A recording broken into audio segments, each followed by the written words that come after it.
Science, Technology and Innovation Minister Khairi Jamaluddin says Malaysians who are willing to be inoculated against COVID-19 may sign up via the MySejahtera mobile application.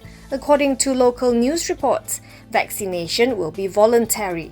Putrajaya is also mulling vaccinating foreign workers and expatriates for free to effectively curb the outbreak.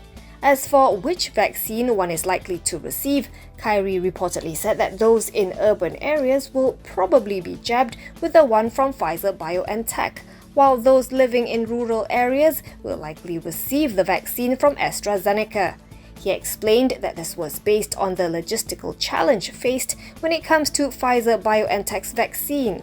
The vials need to be stored and transported at -70 degrees Celsius, complicating distribution efforts.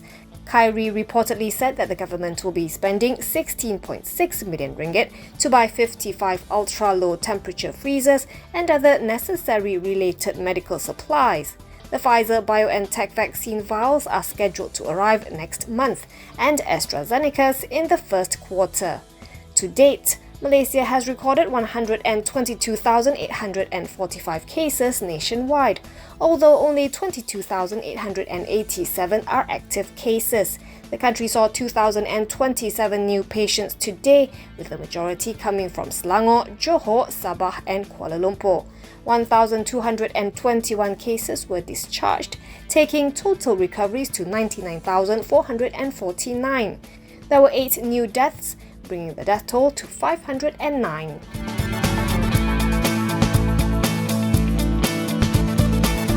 Johor-headquartered electronics manufacturing service company ATA IMS says it has temporarily shut down the operations of all its factories there on account of the high daily number of COVID-19 infections in the southern state. In a board filing today, the group said the shutdown has been in effect from December 31st, 2020 and will last till January 7th, 2021, with operations to resume on January 8th. It said a number of its staff and workers have also tested positive for COVID-19, hence the decision for the voluntary temporary shutdown. The move is not expected to have a significant financial impact on the company, as it has communicated with its customers and taken the necessary actions to reschedule production output so that production and deliveries will be back on schedule within the next 2 weeks. The announcement today comes after ATA IMS reported on December 21st that 2 employees of its subsidiary, ATA Components, had tested positive for COVID-19.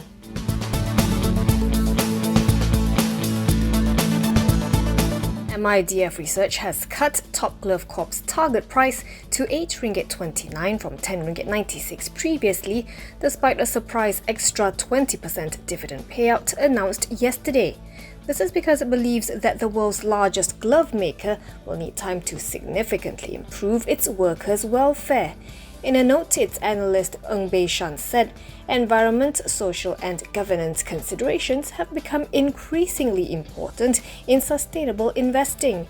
And while the group has committed to improving its employees' accommodation, there's still more that can be done to improve its workers' well-being. While the new target price is 24.4% lower than the previous one, it still represents a 44.5% premium to its closing price of RM5.72 today. Ng maintained her buy call for the stock and raised her dividend per share assumption to 69 cent from 55 cent for FY21 in light of the higher dividend payout ratio. This translates into a dividend yield of 12.5% for FY21.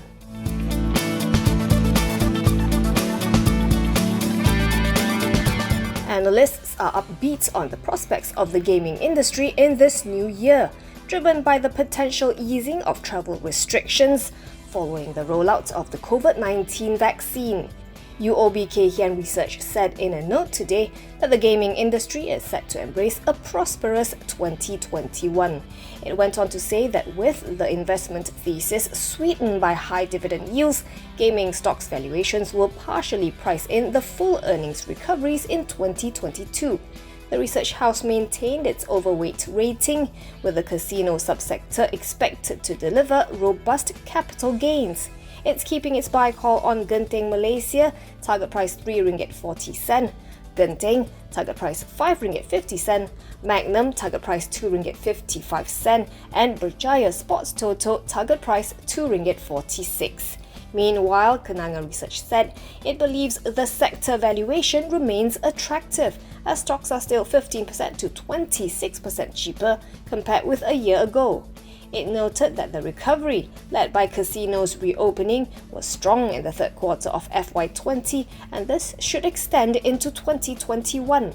Meanwhile, number forecast operators' ticket sales should revert to pre-MCO levels in the first half of this year. Casino operators would take a longer time to normalise, it said, possibly only in 2022, although an earnings rebound is expected to be swift. Kenanga is also overweight on the sector, with Genting target price RM5.70, its top pick for its deep value.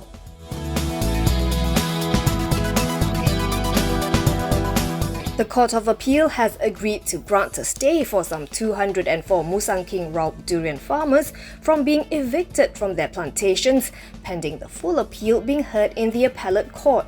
The edgemarkets.com confirmed this with lawyer Siu Chun Jen, who is on the legal team representing the durian farmers. The Pahang government had ordered these farmers to vacate the land in Raub, measuring 2,167 hectares, to make way for large-scale durian cultivation by Royal Pahang Durian Resources PKPP, which will also participate in the legalization of encroached farming in the district. In response, the farmers applied for a judicial review. They also want a review on the decision to sublease the land involved to them and the mandatory requirement to sell durians to a single entity nominated by Royal Pahang Durian Resources (PKPP). However, the Kuantan High Court dismissed their application on the grounds that the eviction notice is not something that can be reviewed in court and that the court found the farmers had trespassed on the land. The appellate court has yet to fix a date to hear their appeal.